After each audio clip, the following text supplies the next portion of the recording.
The New York Yankees have made their first big signing of the MLB offseason by signing left-handed starting pitcher Max Fried to a 8-year, $218 million contract. In this video, I'm going to be reacting to the Max Fried signing, what it means for the Yankees, what it means for the starting pitcher market, and then lastly, how I feel about it as a Mets fan, as someone who has watched plenty of Max Fried since he is a former Atlanta Brave, and someone who's watched plenty of New York Yankees as I live in New York. If you enjoyed this video, make sure to hit the like button at the ballpark. It allows you to fight through the YouTube algorithm and allows more people to see it. Slide into the comment section below. What are your thoughts on the Max Fried signing? Do you like it? Do you not like it? What do you think the pitching market is going to look like after this? And what other moves do you feel like the Yankees should make, which we also get into later on? And if you're new here, you want to really make my day, you can subscribe. It is always greatly appreciated. And if you're subscribed already, tell a friend, tell a neighbor, tell a stranger, tell a rival, tell someone you don't like to subscribe to the channel. Any support I get is always greatly appreciated. So when it comes to Max Fried, he has everything you would want in a starting pitcher. Last year with the Atlanta Braves, Max Fried did make 29 starts, had an ERA of 3.25, and it just feels like year in, year out, Max Fried always puts together just a really solid ERA number for you, whether that's in the low 3s, high 2s. He's just always having very productive seasons.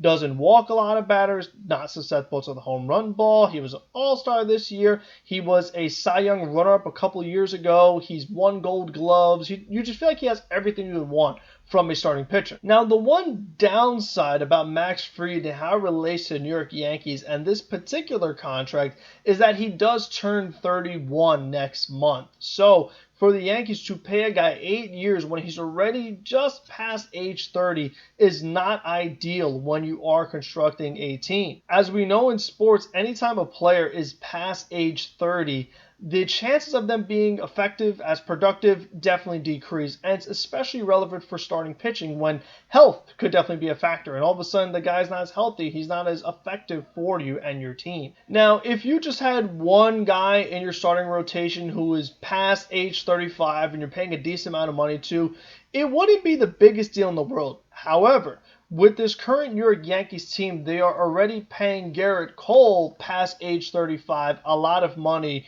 year in and year out. In addition, they also will be paying Carlos Rodon in a few years who's past age 35 a decent amount of money. So when you have three guys in your starting rotation who are going to be above age 35 making a good amount of money, that is not ideal when you are building a team. Now, we know that Max Fried is a very good player, so in order to have him these next few years, you're going to need to offer him more than the years that you want to have him. You're going to have to offer 8 years. And for that, Max Fried is going to look very good these next few years. And you're like, oh, this was a good signing for the Yankees. He's really helped their team.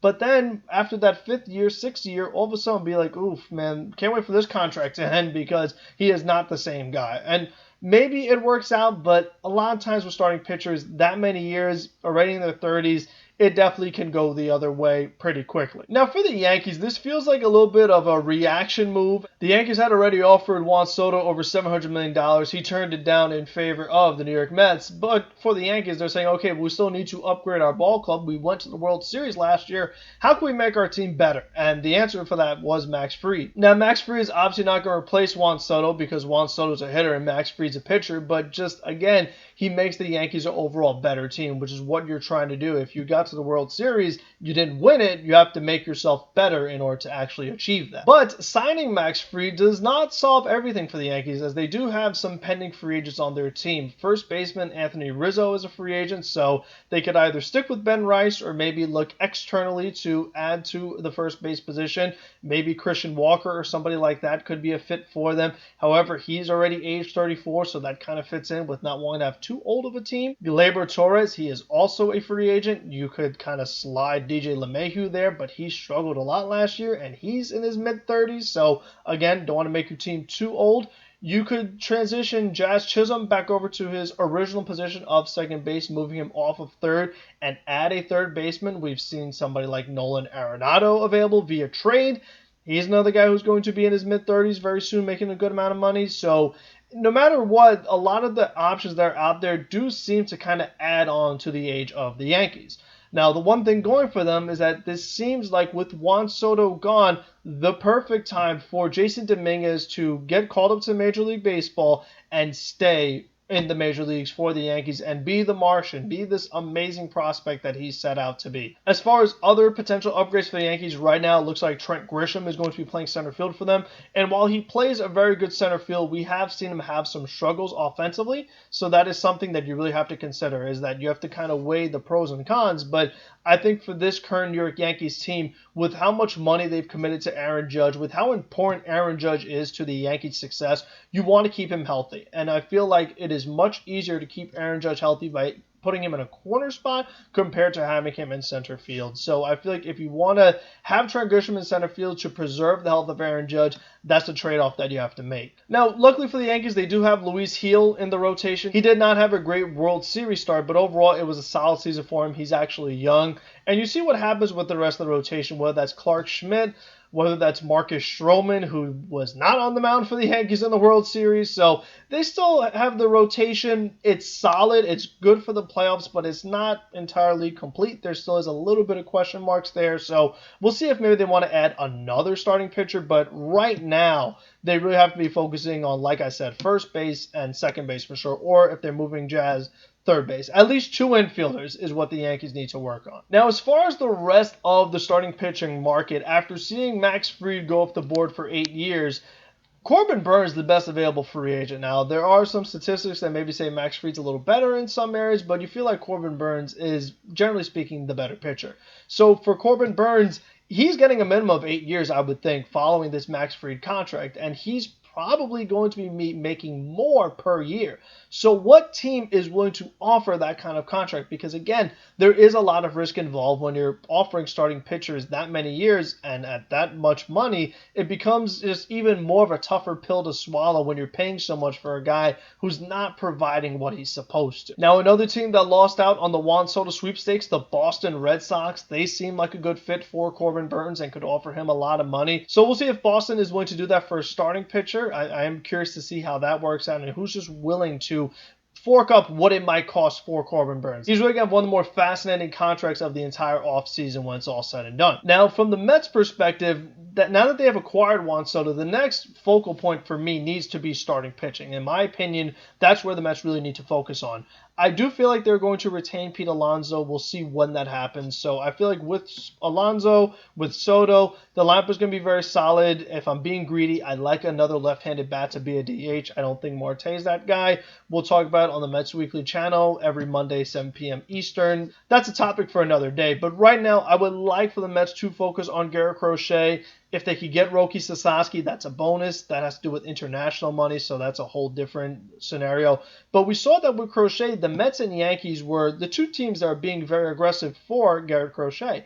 And when it comes down to it, with the Yankees acquiring Max Fried as a left-handed pitcher, giving him a lot of money, if you acquire Garrett Crochet via trade, you're also going to have to give him an extension. So I feel like with the Yankees getting Fried, they're probably not going to be as in on Garrett Crochet. And if the Boston Red Sox get Corbin Burns, maybe they won't be as interested in Garrett Crochet either, which really opens an avenue for the Mets to be the team that acquires him. And if I'm the Mets, I am willing to part with Jet Williams, the number one prospect, to get Garrett Crochet. I feel like starting pitching is just so important, especially for this Mets team. If they want to go to the next level after acquiring Juan Soto, they really have got to upgrade the starting pitching, especially at the top half. Get a front-line starter. Get a guy who's an ace to go along with Kodai Senga. And I feel like Garrett Crochet makes so much sense. What I love about Crochet is his age. He's not someone who's already 30 years old. Now, some people don't like the way that the Chicago White Sox kind of babied him last year with the kind of innings that he threw, but to me, what I look at is that the guy made 32 starts, so that's extremely important. He made it through the season fully healthy. That is very, very important when we talk about when you're investing in starting pitching. You want the guy to be healthy. You're afraid of injuries and things like that. And another reason why I'm just very willing to part with Jet Williams is the fact that you have Francisco Lindor locked in long term, so you already have a shortstop. Jet Williams not going to be playing short. And then when it comes to second base, you already have a few options in guys like Luis Angel Acuna and Ronnie Mauricio. And just overall, like we've talked about on the Mets Weekly channel, second base is a position that you could find guys pretty easily. So maybe the Yankees go that route, but last year for the Mets in the playoffs, Jose Iglesias was the guy getting majority of the playing time, and he was someone who was out of baseball the year before. Now, it doesn't always happen like that. You don't always just get a guy off the streets to bat 340 for you and play really good defense and make hit songs. That doesn't just happen normally. It's very kind of unnatural. But still, you can't hold on to a second baseman and not get a Garrett Crochet. You can't let that be the reason why you're not acquiring him. Now, with the Mets acquiring Juan Soto, does that make Drew Gilbert more expendable? Maybe. If they re-sign P. Alonso, that can make Ryan Clifford more expendable. And then you have to see what else you have to do to get the deal done. I'm definitely willing to part with Brett Beatty, no question about it. Mark Vientos is the third baseman, in my opinion. So I feel like now it's like, okay, well, how many more things do you need to get that deal done? You're off to a great start. You may have to throw in a couple other pieces here or there, maybe another infielder. We'll see who that is.